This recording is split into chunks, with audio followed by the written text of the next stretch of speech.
నిన్న రాత్రి నుంచి టెంపరేచర్ ఎక్కువైపోయింది, ఊపిరాడలేదు. అందుకని ఐసీయూకి షిఫ్ట్ చేశారు. వద్దులే నాన్న, నేను చూసుకుంటాను. ఇప్పుడు త్వరగానే వార్డుకు మార్చేస్తారు. సరే.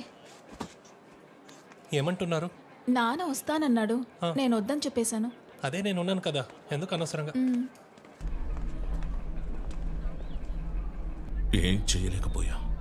చందు మనకు దూరం అయిపోయాడు.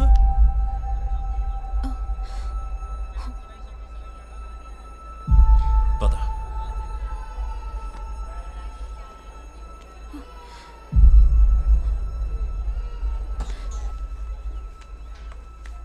అన్నయ్య, ఏమైంది? వాడు పోయాడే. చందు చనిపోయాడే. చందు, నేను వెళ్ళి చూడాలి. నేను వెళ్ళి ఆయన్ని చూడాలి. వద్దు, నువ్వు లోపలికి వెళ్ళు. నేను చూడాలి. చందు.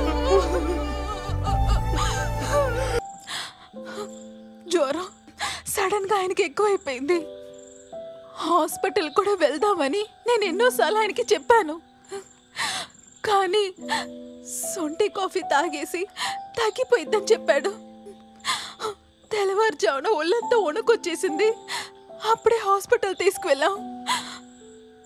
కానీ ఆ లోపలే ఆయన